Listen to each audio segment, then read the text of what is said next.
Good evening. Thanks for tuning in. I'm Ellison Barber in for Gadi Schwartz, coming to you from New York. Here are some of the stories we are watching tonight, starting with the fact that all 19 defendants in the Georgia election interference case have now turned themselves in, including Donald Trump, who became the first U.S. president to have a mugshot taken, which he is now fundraising off of. He even posted it on the platform formerly known as Twitter with a link to his website. It is what it is. I took a mugshot, which I never heard the words mugshot. Didn't teach me that at the Wharton School of Finance. Meanwhile, other Republican presidential candidates are facing their own set of challenges, namely voters.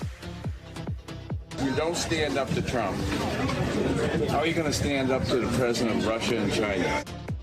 Authorities in Hawaii have released the names of nearly 400 people still missing after those deadly wildfires. And early evidence by U.S. intelligence officials suggests Russian mercenary leader Yevgeny Prigozhin's plane was sabotaged.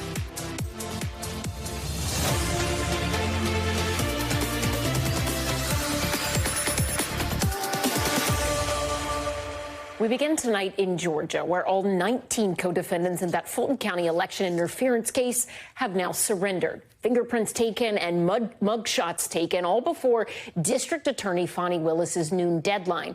The big one, of course, former President Donald Trump himself, who surrendered to authorities 24 hours ago. And on his fourth time doing this, he was treated no different than any other defendant. Fulton County making him go through the same process as every other inmate has to, including taking this mugshot, which is a word that he says he had never heard before. I came in, I was treated very nicely, but it is what it is. I took a mugshot, which I never heard the words mugshot.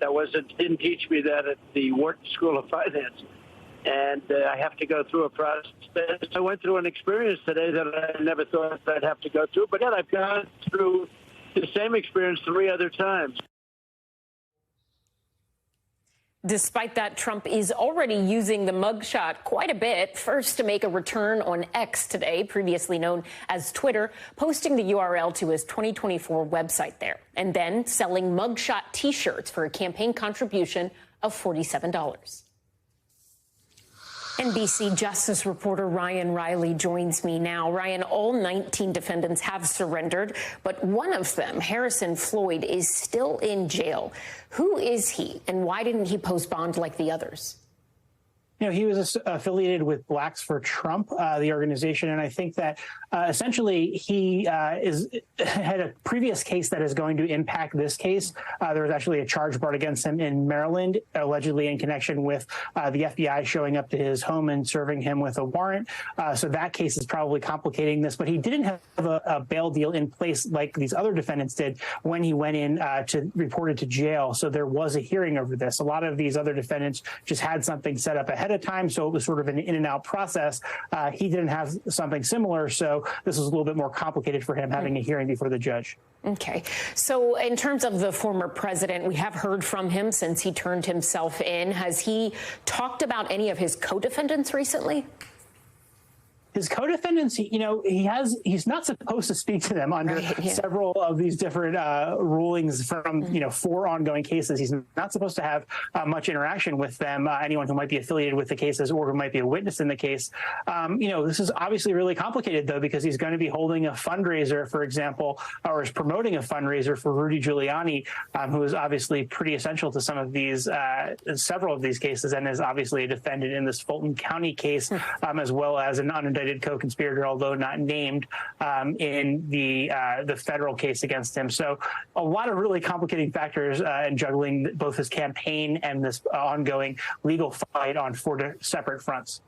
Yeah, you have to wonder if DA Fani Willis will have anything to say about those ties there and those interactions. I'm sure she will be watching them closely, or at least her team will. But in terms of DA Willis, can you tell us what her timeline looks like? She has suggested possibly an October trial date, right? That's a very aggressive timeline, and it's certainly one that you could maybe do for one of the defendants if they really wanted that, if they wanted to rush this process, if they wanted to, exercise their speedy trial rights. That's certainly their opportunity to do so. But it's very complicated when you're talking about a case with 19 different defendants, and all of these defendants are going to have different postures on how this should roll. I was just talking to a defense attorney the other day and was stating that they didn't understand why someone would sort of rush this, because the entire ball game is sort of delaying this, right? Trying to make this move back as long as possible. So, Ryan, before we let you go tonight, can we do a quick check-in on the federal case in D.C., the one related to the classified documents that were kept at Mar-a-Lago? There is a hearing that's supposed to take place on Monday, correct? What is going on there? The Monday case is really important because that's the federal case, and that's the one that just Donald Trump is the defendant in, and it's one that you could really speed up if you wanted to. So that's something that the Justice Department and the Special Counsel's Office would like to set a trial for in January, with jury selection actually beginning in December of this year. Of course, the Donald Trump team wants to set that back all the way until 2026, so a pretty big gap in between those two dates. We'll ultimately find out Monday when the judge sets this and whether she's going to set it for during the presidential run of Donald Trump going for office in 2024. All right, Ryan Riley, thank you. Trump's legal troubles do not change the fact that he is still the frontrunner in a crowded GOP field. Some candidates hit the road today, stumping and speaking directly to voters in Iowa and more. Their first appearance since their first Republican debate 2 nights ago. But looming large over their campaigns, former President Donald Trump and his legal troubles, who is still maintaining a 23-point lead over DeSantis among likely Republican Iowa caucus goers, while others are rather far behind the former president. NBC's Dasha Burns joins me now with more. Dasha, the former president's mugshot, his lack of appearing on the debate stage, all of that seems to be what a lot of people are discussing. But what about his opponents, the people hoping to unseat his lead in the Republican primary? Have they talked about this mugshot or the arrest in Georgia? Hey, Ellison, I'm going to be using my gossip girl voice here because we've got some speakers behind me. Vivek Ramaswamy is going to be speaking to some voters here in Iowa shortly. And look, I'm going to talk about the two candidates that split center stage at the debate because they are now splitting the state of Iowa. They are both in the Hawkeye state doing their sort of victory laps because, according to polling, they are the two that came out on top with voters after that debate. And they are treating the topic of the former president very differently here. DeSantis, his first stop here in Iowa was at the Field of Dreams baseball diamond, where he played baseball around the same time that the former president was getting arrested, trying to create a sort of split screen moment. And he's largely avoided talking about the former president and the arrest, mostly dodging the question, saying that we should really be looking forward as a country. Vivek Ramaswamy, on the other hand, has been defending the president, again doubling down today, saying that he would pardon him of all federal crimes, any power he had to protect the president legally he would use if he were elected to the White House. So very different tacks here from these two candidates that right now are vying for that second place while Trump remains the front runner, Allison. Dasha, I know you've been speaking to voters there in Iowa and throughout the country. What have they been telling you? Here's what I will say. He's leading in the polls, the former president, right? But when you're here, all right, it's getting a little louder in here now. I can switch from the gossip girl voice. When you're on the ground here, Ellison, in these early states, Iowa, New Hampshire, South Carolina, it does not feel like Trump has it in the bag necessarily. And people are going to get mad at me and tell me I'm crazy for that. But I'll tell you, he's, of course, far ahead. And by no means am I saying that a lot has to happen, right? There has to be some consolidation behind a candidate. The field is very, very wide right now. But just about everyone we talked to in this room today, they're saying that they are undecided. And so this is a wide open field at the moment in places like Iowa. And the polls do show that while Trump is ahead, there is softness. And then you've got moments like the voter that confronted Tim Scott today. And I want you to take a listen to that. I like everything about him except for one. You don't stand up to Trump. How are you going to stand up to the president of Russia and China? Yeah, I think the truth is that is not standing up to Trump. The truth is that you're avoiding standing up for his back. pass, but you don't have. You don't want to lose all his votes. I get you. You're not standing toe-to-toe with somebody who you don't accept as Well, we actually president. disagree on the foundation, the premise of the question, the problem. And the premise of the question is, why don't you stand up to Trump? You're just wrong, but I don't. So we play that, Ellison, because Trump certainly looms large, but not always in the ways that you would expect. And again, it's just very early. I'm not making any predictions here. Again, the field does need to consolidate behind a single candidate in order for someone besides Trump to have any shot here. But we do have some time before the caucuses, and that's what all of these voters here are telling me. They're like, we got some time to decide here, and we are not making any calls just yet. They take this very seriously in Iowa, I know. Dasha Burns, thank you for being there. We appreciate all the ranges of Gossip Girl voice to louder. Thanks for being with us. Severe storms tore through Michigan last night, killing at least 5 people. 3 tornadoes have now been confirmed, and hundreds of thousands of homes were left without power today. Here's how one resident described the conditions. This is the most intense storm I've ever witnessed in my life. It was pretty scary there for about half hour there, not knowing what was going on. And the severe conditions continue today as more than 100 million people are under heat alerts.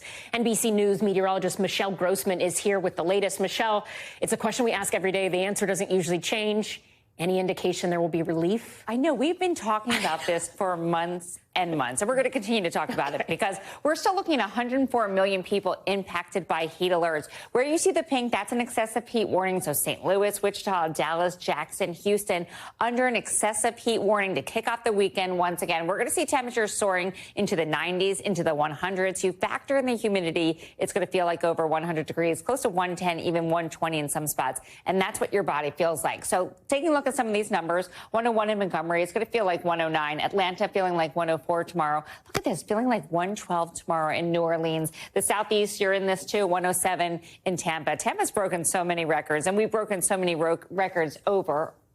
So some will see some relief. We have this jet stream. It's going to dip to the south early next week. That's going to open the door to some cooler air from Canada. So look at these refreshing numbers. Kansas City, the upper 70s, the low 80s, 78 degrees next Tuesday. Same story in Cincinnati, but below this jet stream, it's still warmer. We have that heat dome in place. It's bringing that hot air in. Jackson, 102 on Sunday, into the upper 90s on Monday. And Houston can't catch a break there, too. We're looking at temperatures in the 100s. The warm could spark some storms tonight. We're not looking at severe weather like what we saw yesterday, but we could still see some strong to severe storms. We've already seen that tonight. So we're looking at winds gusting up to 60 miles per hour, some damaging hail, an isolated tornado or two, especially where you see this yellow here, Peoria down to Indianapolis, so portions of Indiana and also Illinois. So that's in the states. We're also looking at the active tropics. Looking at this overall view here, you can see we are very, very active. Not all of this is a concern to the U.S., but it's just sort of telling us that things are starting to pick up. So first, we're going to focus on the system right near the Yucatan Peninsula of Mexico. This is an area of low pressure. It's going to enter into the Gulf. The Gulf, remember, is like bathwaters, into the upper 80s, near 90 degrees in some spots. That is going to be fuel for this storm. So we do expect this to become a tropical depression over the next 2 days as it goes into this development zone.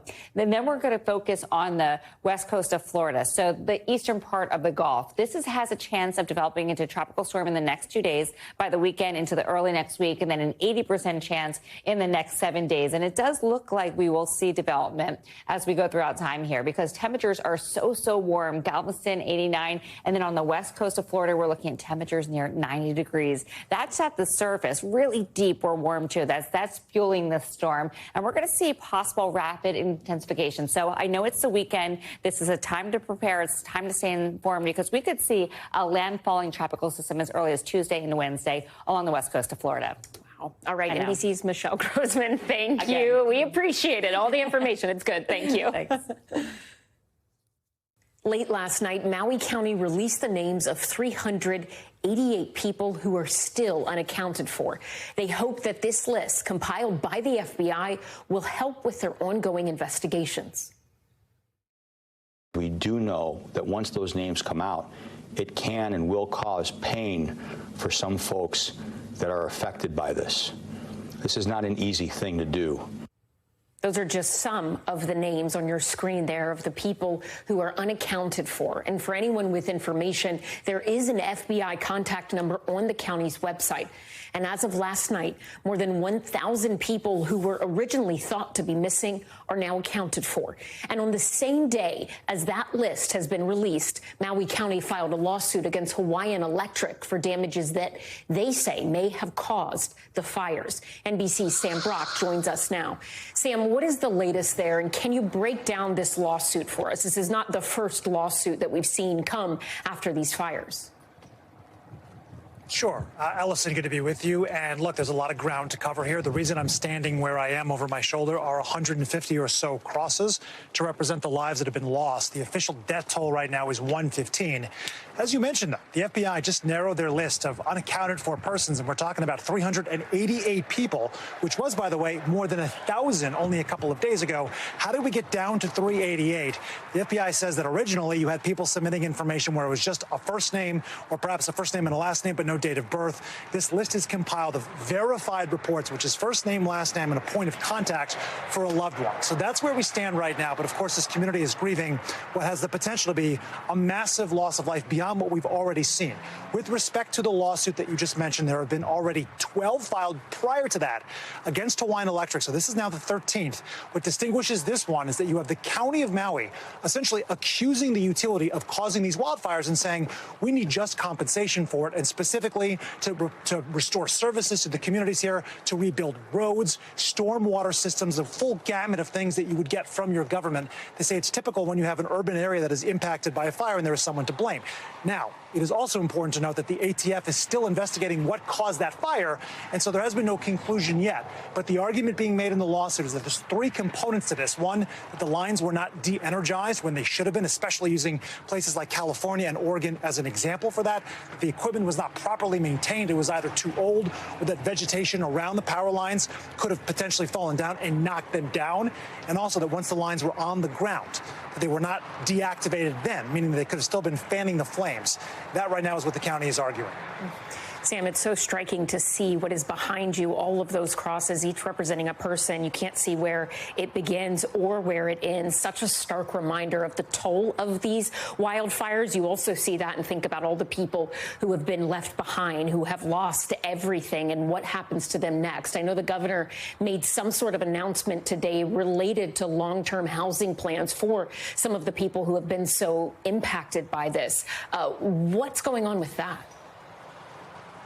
Sure. So anecdotally, I was hearing a lot of people on the ground that were very fearful that they were not going to be able to find housing beyond what they have right now, which is another several weeks, either at a hotel or an Airbnb, and they weren't getting communication from the government. So we did speak to the governor, Governor Green, today, and he confirmed to us they have a plan of at least a backstop of 36 weeks of guaranteed housing, which is roughly 9 months.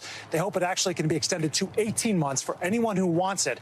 Some of the confusion might have been a lot of people right now are in hotels.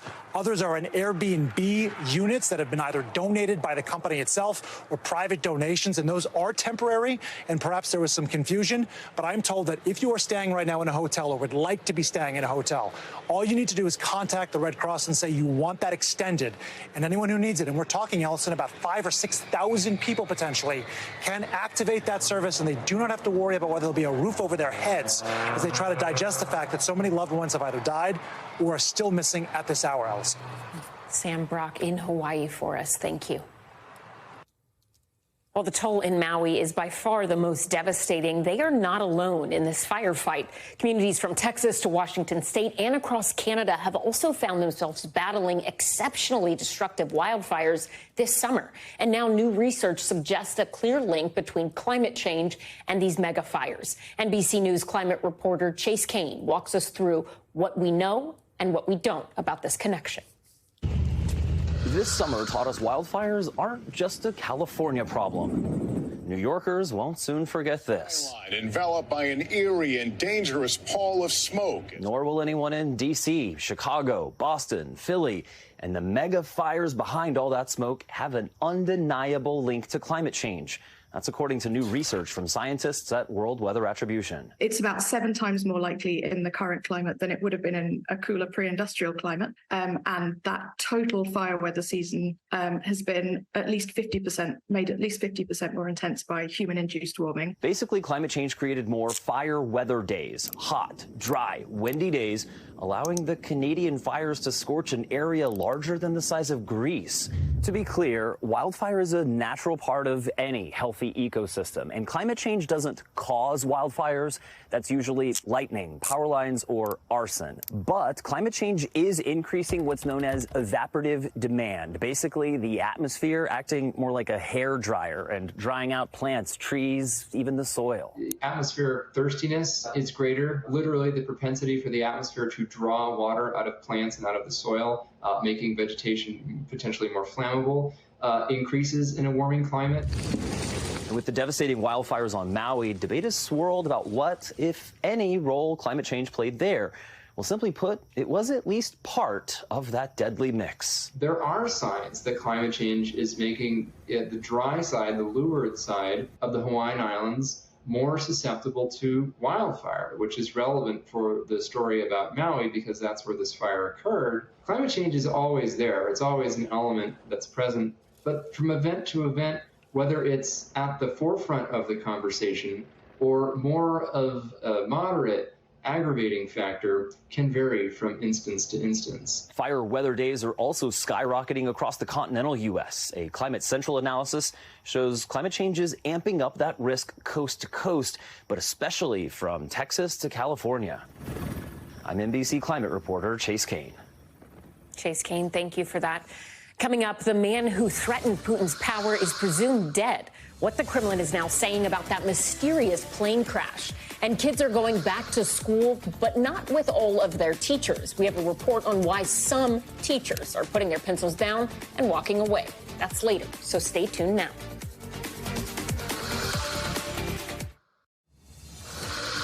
Welcome back. Here are some of the other headlines we are watching tonight.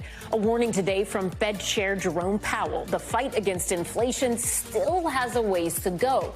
It came during his annual keynote address in Jackson Hole, Wyoming earlier today. Powell hinted at more rate hikes in the future and insisted that the Fed's inflation target is and will remain 2%.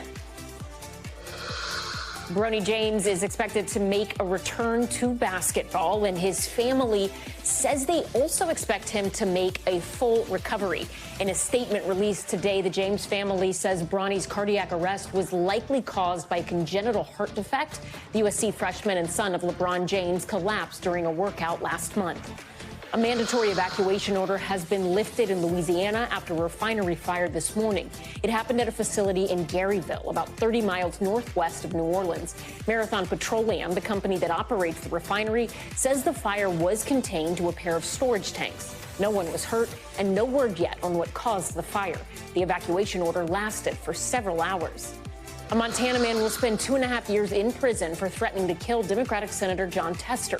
Kevin Patrick Smith pleaded guilty back in April to leaving threatening voicemails at Tester's office. The 46-year-old said he made the threats because he was upset with Tester's political decisions. The notorious Oklahoma serial killer known as BTK is being linked to more cases. Dennis Rader is currently serving 10 life sentences in prison. Now an Oklahoma sheriff's office says Rader is the prime suspect in at least 2 unsolved murders. Rader's attorney declined to comment to NBC News. Today, the Kremlin is denying allegations that President Vladimir Putin ordered a hit on Yevgeny Prigozhin, the head of the Wagner mercenary group who led an attempted coup on Moscow 2 months ago. It's a story with a lot of twists and turns. The latest one, Putin signing a new order that would force all Wagner mercenaries to swear allegiance to Russia. Josh Letterman has the latest. The Kremlin weighing in for the first time today on whether it had any involvement in the killing of Yevgeny Prigozhin on an airplane 2 days ago, with Kremlin spokesman Dmitry Peskov calling it absolute lies and dismissing the suggestion from many in the West that President Putin had actually ordered that killing. Instead, the Kremlin urging patience, saying everyone needs to wait for the results of an investigation that's being currently carried out. But in the West and outside of Russia, nobody is looking at that Russian-controlled investigation as an actual independent fact-finding mission that can reveal the honest truth about what happened in this situation. Because President Putin has a long history of being behind assassinations, according to Western intelligence, that the Kremlin has denied any involvement in. And as that investigation continues, we heard today from Russia's investigative authorities saying that they have now retrieved the black box from that plane crash. They are now going through it, finding all of the data on that they say may reveal additional information about what that brought that plane down. We also heard from the Kremlin today in an unusual order signed by President Putin, ordering the Wagner fighters who were under the control of Yevgeny Prigozhin to sign loyalty oaths to the Russian government. All of these fighters, if they want to continue, they're going to have to sign an oath to the Russian Constitution, to defend the Russian Federation, and to be loyal to the Russian state. And this has not come in a vacuum, because this was actually one of the biggest friction points between Putin and Prigozhin back when Prigozhin was alive. Several months ago, Putin tried to get the Wagner fighters to all have to sign contracts with the Russian military, essentially bringing Prigozhin's group under Russian control. Prigozhin said absolutely not. He was not willing to do that. Now, after his death, President Putin once again trying to bring his Wagner group under Kremlin control. Josh Letterman, thank you. Coming up, one of the biggest unions in America just voted to strike. What that could mean if you're looking for a new car. But first, you gotta see this, and I mean it. The London Zoo has started its annual animal weigh-in. Staff are on a mission to get every mammal, bird, fish, reptile, and insect on a scale. You heard that right. Even the bugs get weighed. Right now, the zoo has about 14,000 residents. All this new data helps track how healthy everyone is, and it is shared with zoos around the world. Look, we won't tell you how much everyone weighs, not because we don't know, but because we don't want to be rude. We'll be right back.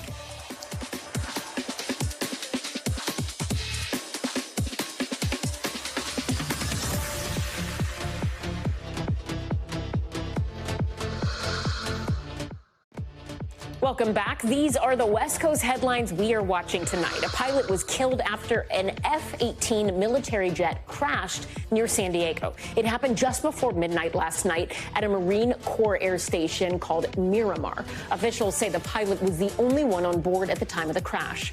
3 cases of Legionnaire's disease have been linked to Las Vegas hotels. Health officials say 2 people were diagnosed that had stayed at Caesar's Palace, and another case was traced back to a guest at the Orleans Hotel and Casino. Both properties are cooperating with the state health district's investigations. And we are getting incredible video of a California man who was swept away in his car by Tropical Storm Hillary. And get this, it carried him for more than 6 miles. The car ended up stuck in the mud, and the man says he was able to escape by grabbing onto some nearby trees. Now to a remarkable story out of Arizona, where a woman saved herself from a kidnapper. She was abducted this week near Phoenix when a man pretending to be her Uber driver picked her up. She was then zip-tied and held hostage as he took her off towards Las Vegas. But over 24 hours later, a moment of opportunity struck. The victim slipped a note to someone at a gas station asking for help. NBC News correspondent Aaron Gilchrist has more on what happened next. This is the Post-it note with all the right details that brought a frightening kidnapping to a close. The sheriff's office in Yavapai County, Arizona, saying the victim handed it to a customer at a Chevron gas station Tuesday evening with these details. Call 911. This is my name. Here's my phone number with a description of the car she was in. The note also spelling out where the pair was headed, Kingman and Las Vegas. The gas station customer did the rest. The Good Samaritan was able to describe the van, was able to describe what the woman and the man she was with were wearing. And what direction they were headed. Authorities releasing this image of a man and the blue van, the target of what would become an urgent search. State troopers spotting the car on the road to Vegas, ultimately arresting 41-year-old Jacob Wilhoit. The sheriff's office saying he snatched the victim from a car dealership early Monday morning, pretending to be a rideshare driver. She had called an Uber down in the Phoenix area, and he was disguising himself in a wig and somehow ended up, taking her hostage, essentially, and zip tying her hands. The sheriff's office says Wilhoit and the woman spent a night at a park near Lake Mead before being busted. In the van, he had several guns in plain view. He's now being held without bail, accused of kidnapping, assault, and other charges. Efforts to reach him were unsuccessful, and the public defender's office wouldn't comment. It's not the first time a covert note has helped save a person in need. Back in 2021, an Orlando restaurant manager flashed this note to an 11-year-old boy. He looked distressed and bruised while dining with his family. The selfless act led to his parents being charged with neglect and abuse, and his stepfather eventually getting life in prison. I don't feel like a hero, and because to me, I just did what I supposed me to do. The victim in Arizona now back with family after taking her fate into her own hands. The extraordinary part of this, like I said, you have the victim and the Good Samaritan who both did what they were supposed to do, and because of that, this woman was home with her family. And Aaron Gilchrist joins us now. So, Aaron, was this just a random attack, or do we know if the victim knew her alleged kidnapper? Well, it appears that they do know each other, according to the sheriff's office there in Arizona. As a matter of fact, this young woman was actually reported missing and endangered on Monday morning by her mother. When her mother made that report, Allison, apparently she gave the law enforcement folks this name, Jacob Wilhoit, as a part of that report. And so police have been able to at least understand that they do have some sort of connection. They knew each other. And Aaron, in your report there, we heard about separate incidents where a note helped someone get out of a dangerous situation. That young boy who was, according to that woman, seemed to be being abused by his family. What should people know if they ever encounter someone discreetly signaling or notice signs that they might need help? Yeah, it's sort of a weird occurrence to have something like that happen, to have someone show you a note. And some people might be inclined to question whether the note is a real thing. And the police would encourage you not to question it, not to second guess it. Better to call the police and then let them figure out whether there's actually something to be concerned about there, rather than have you say just disregard a note like that. Police want to look into it in every instance like this, Allison. All right, Aaron Gilchrist, thank you. It's being called the summer of strikes. Much of Hollywood is out on the picket line. Now 150,000 auto workers could soon be joining them. The United Auto Workers just voted to authorize a strike against General Motors, Ford, and Stellantis by a whopping 97%. NBC's Jesse Kirsch has the latest. Today, United Auto Workers union membership voting overwhelmingly in support of authorizing leadership to call for a strike. This does not mean that a strike is a guarantee. It is not a foregone conclusion. However, what this was about was union workers saying that they support their leadership in making the call for a strike if they feel it is necessary. We're talking about something that could happen in the weeks ahead as contracts expire between UAW and the big three, GM, Ford, and Stellantis, major automakers in this country. The union is calling for things including a nearly 50% pay raise and traditional pensions. So they're making calls for that, pointing to profits that these companies are making and arguing that a bigger share of profits needs to be going to these workers that are involved in this production. If a strike were to happen, we could see up to around 150,000 different workers across the country on strike. That could bring car production, new vehicle production, to a halt. And that then could lead to challenges for people who are shopping in a place like this, at a car dealership. Here in the Chicago suburbs, the dealer here tells me that he believes that if there were a strike, he has supply for about 2 months that would keep conditions as they are right now. But beyond around 2 months, he thinks it would become more challenging for people to find the cars that they are looking for. And we know it has already been challenging for people to find cars. Another potential issue that could come up with a strike is that if other unions went to stand in solidarity with UAW and created problems delivering parts, that means even if you already have a car, you could face a problem trying to get a repair. So issues potentially for American consumers all over the country if we were to see a strike. But again, that is not a foregone conclusion at this point, with negotiations ongoing. We have heard today from Ford and Stellantis in statements, Ford saying in part, it looks, quote, forward to working with the UAW on creative solutions during this time when our dramatically changing industry needs a skilled and competitive workforce more than ever.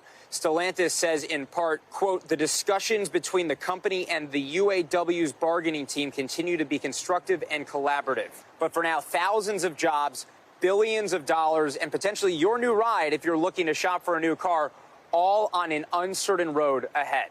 Back to you. Jesse Kirsch, thank you. Teachers in America are quitting in huge numbers. Something like 3 teachers quit for every 1 that is fired. More than a third of teachers say they want to find a different job outside of education within the next 2 years. NBC's Gadi Venegas wanted to find out why, so he spoke to teachers, a couple of them, who have already quit.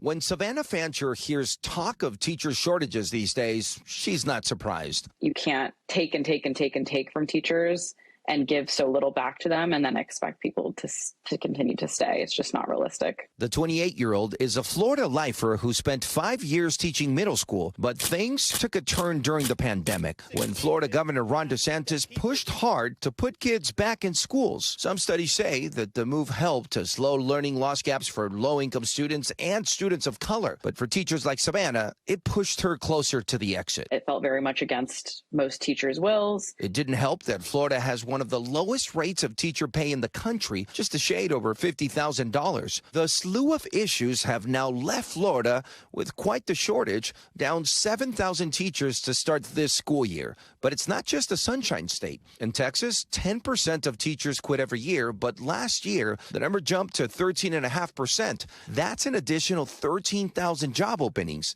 Pennsylvania had its largest teacher departure numbers ever, with black teachers leaving at twice the rate. In Washington State, with its highest levels of teachers leaving since Marty McFly went back to the future in 1985. They really cleaned this place up. For those still teaching, morale continues to weigh on the profession. In a 2022 survey, the largest teachers union in the country found 90% of teachers surveyed feel burnout is a serious issue for them. We spoke to 2 teachers who are trying to find out the reasons. Did you want to quit today? Did you already quit? They go by Mrs. Frazzled and Ms. Redacted on their podcast Teacher Quit Talk.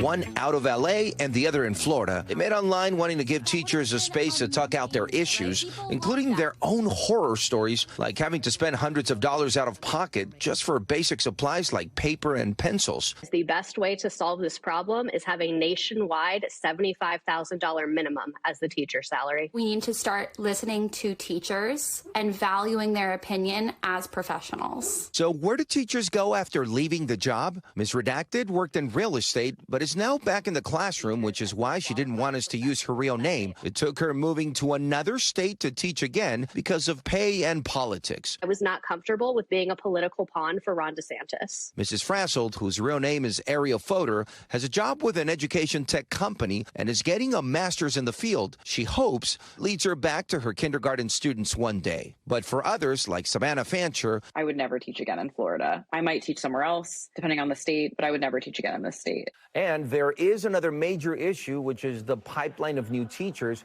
with data indicating that the number of people who have gotten a degree in education went from 17% 50 years ago to just 4%, and surveys indicating that nearly half of Americans would actively encourage someone not to become a teacher. All of this indicating that the decline in teachers could be a problem that remains in the coming years. Back to you. Gadi Venegas, thank you. Coming up, more tourists are in trouble for vandalism in Italy.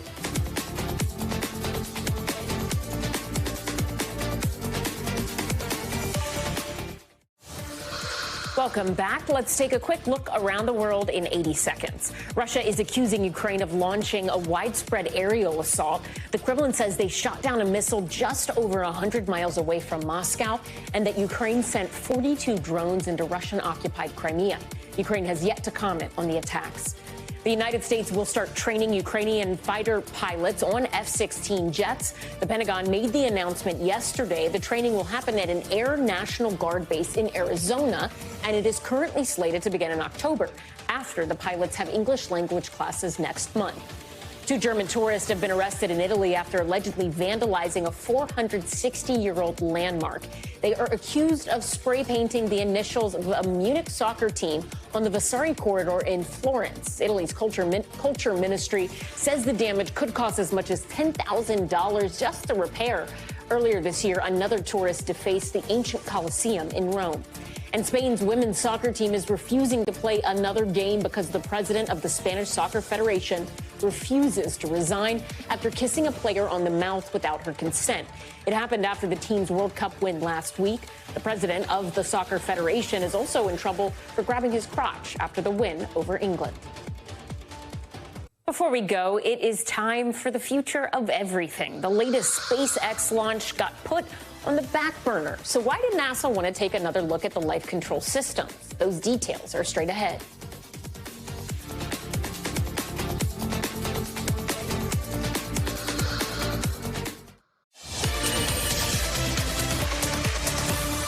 As we were all sleeping last night, NASA scrubbed a SpaceX launch headed to the International Space Station.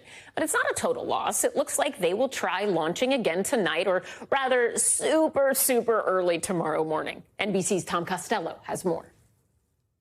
We were hoping that we would have a launch at 3:45 or so this morning, but because of these safety concerns, they want to double down on a couple of inspections. They're moving that now till 3:27 a.m. tomorrow. But in the meantime, the world's space focus really is on the lunar South Pole. This weekend, the space world will be watching this space for the launch of a NASA crew to the International Space Station. The launch delayed overnight. SpaceX says it was taking more time to confirm safety issues. With 4 lives on the line, every launch is dangerous. What we do up there is for all of us here on Earth, and hopefully will benefit our society for many, many years in the future. This is the most international crew yet, represented by the U.S., Japan, Denmark, and Russia. Still a space partner despite the embargo and war in Ukraine. When you go to the ISS and you look at the planet, you see that there are no borders. But as this crew rockets to a 6-month stay on the space station, the world's focus is really on the moon. Lander module. India this week landed the first robotic spacecraft on the moon's south pole, days after Russia's unmanned Luna 25 crashed in the same area. Now the focus shifts to NASA. The future of America's space program is here at the Operations and Checkout Building at the Kennedy Space Center, where right now they're assembling the spaceships that will return America to the moon. Last year, an uncrewed Artemis mission orbited the moon. Now, engineers are working on the Orion capsule that will do a lunar flyby, a big loop, as soon as next year. Already, the Artemis 2 astronauts are in training. And I just feel like this is a robust machine that's ready to take us around the moon. If the Artemis 2 lunar flyby is successful, Artemis 3 will land on the moon. But NASA Chief Bill Nelson says that mission will not be an Apollo repeat. We're going back to the moon. It's actually a different moon. We're going to the South Pole. The South Pole, which may hold frozen ice water, critical for a future moon base and a potential source of rocket fuel for future missions to Mars. It's why that Indian probe landed there last week. China wants to land its own astronauts there by 2030. Tom, I think the space race is really between Russia and China plan to collaborate on a lunar base. All the more reason, he says, why the United States and its allies, its partners, must also get there quickly. And they will do so with this, the Artemis rocket. It's a massive rocket stack, more powerful than Saturn V, and the astronauts will ride in it right up there in the Orion crew capsule. Again, lunar flyby set for late next year, a landing as early as 2025. Back to you. Tom Costello, thank you. The U.S. has one of the highest incarcerated rates in the entire world. And according to one study, the rate of returning to prison within 9 years of release is over 83%. 2 PhD students at MIT are trying to change that. They've launched Brave Behind Bars, a program aimed at teaching prisoners web coding and digital literacy skills. NBC News correspondent and News Now Daily anchor Morgan Radford has the story. Correctional officers, jail cells, and JavaScript. That's the combination happening here at the Central Detention Facility in Washington, D.C., thanks to a program called Brave Behind Bars. You learned how to do this. How long? 3 weeks. 3 weeks. It's a 12-week course that brings PhD candidates from MIT to jails and prisons, teaching inmates programming, digital literacy, and how to make their own websites. So that all comes from that code you were just writing? Yes, ma'am. The goal, say co-founders Martin Nisser and Marissa Gates, is to make sure inmates are ready for the real world when they get out. why computers and coding? These kind of skills are really kind of paramount for fostering success in the modern workplace. What about people who say, these people have committed offenses? This is not where our time or our money should be going. What do you say? You could imagine that the people who are being released might be your neighbor. Would you rather have that person have just spent years behind the wall without any support, or would you rather that they challenged themselves, learned marketable skills? When you look at it that way, it's like, well, why not? Since it was founded in 2020, the program has expanded to 6 correctional facilities across the eastern United States, helping more than 120 inmates in total so far. Antoine White has been in federal prison for nearly 3 decades. He's been taking this coding class in his last days before getting released. Do you hope to bring any of these skills with you? Yes, I hope to continue to learn about coding. Hopefully, man, in the future, we get a high-paying job. Federal data shows more than 40% of incarcerated people lack a high school diploma, more than double the rate for other U.S. adults. But education programs like this have been shown to decrease recidivism by as much as 43%. And with nearly 2 million people in jails and prisons across the United States, it's a program with room to grow. You shouldn't judge a person for what he or she did or didn't do. People make mistakes in life, and they shouldn't stop them from learning. If you're not willing to help him when he's trying to help himself, you'll never see nothing better. A lesson in ones and zeros that could someday lead to a second chance. Morgan Radford, NBC News. Our thanks to Morgan for that. And before we go, we want to leave you with just 60 seconds of joy. Check this out. Yellowstone National Park just shared this footage of adult wolves heading back to their den with items in their mouths. Sometimes it's a bone, sometimes it's branches, or even antlers. Turns out they're actually bringing these back as toys for the pups in the den. The Park Service says it's an instinct that's been reinforced by evolution and keeps the little pup's sharp teeth away from mom and dad. The park says their wolves have 1 litter a year with about 4 or 5 pups, and by the fall, they're nearly full grown. Well, guess it's not just humans who get toys to entertain their kids. Apparently, parenting is hard and little ones need distractions, no matter the species. That does it for us tonight. I'm Ellison Barber. Gadi Schwartz will be back next week, but until then, stay tuned now.